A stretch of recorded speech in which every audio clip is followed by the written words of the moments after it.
Cull, baby, Cull is where we are at right now in the very beginning of this brand new year 2017, and as promised, I'm feeding back to you on the very key steps you need to take before you join us in February for the Closet Cull workshop.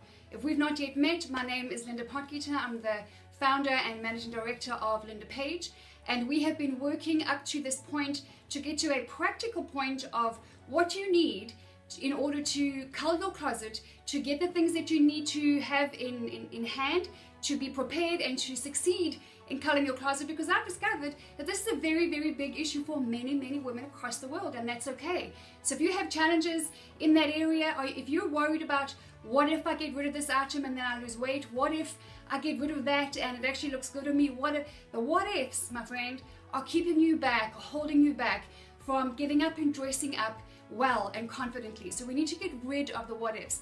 So I'm going to give you this as a precursor to our 12 February 2017 Closet Cull workshop. Will be live on Facebook on the 12th of February at 8 p.m. UK time. It is going to be one of the last workshops that we do for a long time. It's going to be one of our last live workshops, so I hope that you can make it. Alright, so here, if you've got a pen and paper, here are the notes. Number one, you need to peg a date in your diary. Find a day that you are going to have uninterrupted time to yourself, where you're going to be able to just dedicate the full day, at least a full day, to culling your closet. Because when you make space in your closet, you actually make space in your mind, and you will be shocked and surprised, pleasantly surprised, at how your wardrobe can actually change overnight just from an effective cull. So you want to peg a date in your diary that's going to be for after the 12th of February, of when you're going to attack your wardrobe and make it serve you well. Okay, that's number one. Number two, you want to buy a shoe organizer. If you don't have one, it's an absolutely essential staple item for any wardrobe. If you have two pairs of shoes, then you may not need a shoe organizer, but then you're a woman that I have yet to meet, because I don't know any women who only have two pairs of shoes. Even those who don't like shoes have more than two pairs of shoes. So you want to invest in a shoe organizer, because it's going to save you space, it's going to save you time, and you'll be amazed at what a practical thing like a shoe organizer can do for your mind and for how you feel every day when you dress up. Okay, that's number two. Number three, this is such a small issue, but such a powerful issue. Invest in some velvet hangers. I don't know about you, but most women, me included, have often in the past, it's so frustrating when your garments fall off the hangers all the time, either because they're too narrow, or because they're too silky, or because they're just not the right size. So invest in your wardrobe and get yourself some velvet hangers. You'll be amazed at what a difference this makes in your day-to-day life. So and when you get those hangers, it sounds like an incredibly small, maybe fickle thing to do, but get the same colors. Because I'm going to help you to put to organize your closet and put things into the same order, facing the same way, because it's the little things in life. You know, the big things normally take care of themselves, but the little things are when things look and appear and feel organized, it actually sets you up for a very productive day. All right, so that's number three. Number four, get yourself what I call a seasonal sealable box. Now by that I mean something that your clothes that are seasonal are going to go into. So if you're currently in winter, then you're going to have lots of shorts and summer dresses and maybe sandals that are not used. Now they're taking up prime real estate. It's prime expensive property for your summer clothes to hang when it's winter.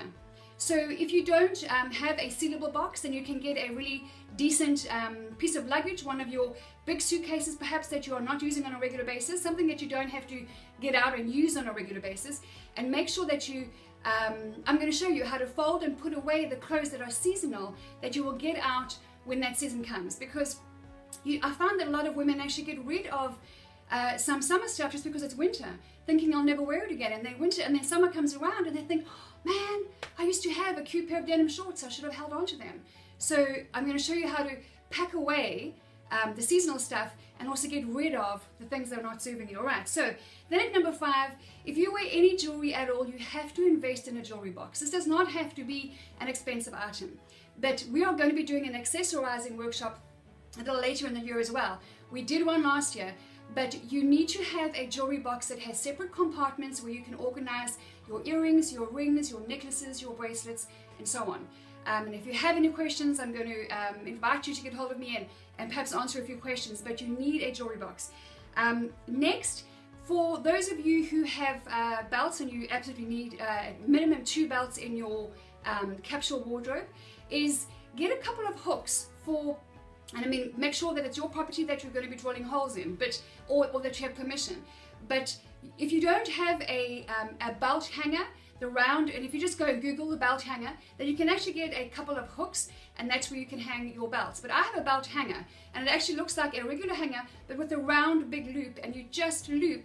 I've got about 8 or 9 belts on my belt hanger. So that is something that I would recommend that you invest in before the cull. Then you want to go and get yourself from downstairs in your kitchen 4 or 5, and I do mean 4 or 5 big black bags or big white bags or whatever color your bin bags are, your trash bags, or a big huge box if you've got some boxes lying around, because you'll be shocked at how many things you're going to part with, and that is going to make you feel confident, because I'm going to tell you before you cull why you should get rid of some things, and you're going to go and do it confidently, and you'll be surprised actually how easy it is. And so when you have those black bags or those boxes on your bed, you don't end up with 5 or 6 different piles of clothes afterwards thinking, now I've forgotten which ones I keep and which one, because that happens to a lot of women. Which is the pile I keep and which is, and then you get all confused and overwhelmed, and then you want to go and pour yourself a glass of wine at 4 o'clock in the afternoon. That's okay, but you want to be stone cold sober when you cull your closet. That's one thing. Maybe keep the champagne for later. Alright, so if you have drawers for your underwear, I really recommend that you invest in some dividers, drawer dividers, so that you can separate your bras and your underwear and your knickers and your socks and so on. If you don't have drawers, and I don't, and you actually have shelves, then I'm going to show you the kind of soft underwear, kind of soft clothing, small clothing boxes that are with handles that I've invested in. Very, very cheap, easy stuff, good looking, pretty stuff, that I just pull out. One is for my socks, one is for my bras, one is for my knickers, and one is for my swimwear. So those things are just practical little things that are going to make your closet cull really, really successful. The other thing I've got down here is, depending on your vocation, depending on your lifestyle, depending on what you do for a living, you may need to think about and go and Google and spend some time on cedar shoe trees. If you have, and this is for men and women, a lot more men I find have shoe trees than women, but if you have beautiful shoes and if you need to dress smartly on a regular basis, then I would advise you to invest in a couple of pairs of cedar shoe trees. And there's big conversations about, must it be cedar wood shoe trees, or must it be? No, I think it's just the most popular option is the cedar wood shoe tree. But if you have some beautiful, very expensive shoes, then I would suggest that you invest in a couple of those. So that's pretty much it, folks. We are going to be going culling in your wardrobe and mine on the 12th of February at 8 p.m. UK time. That's 12 February 2017, 12 February 2017 at 8 p.m. UK time. Make sure that you invest in these things that I've given you. Make sure that you are prepared, and make sure that after the 12th February cull that you set aside a date where you're going to be uninterrupted. If you've got 5 kids, you want to make a plan. If you've got no kids, then make sure that you don't get distracted and pulled into an ad hoc late notice afternoon tea somewhere. Just invest in your wardrobes. I promise you, I guarantee that if you invest this time in culling your closet, as I've done with many, many, many women from all over the world, you will be shocked and surprised at how differently you start dressing, how confident you are at what you wear for different occasions, for different weather. There's a beautiful woman, Alana Robinson, that I've been working with recently, where she was saying to her husband, before her and I worked together, that she's going to have to go and do some shopping, and he was really nervous about the shopping spree that she was planning.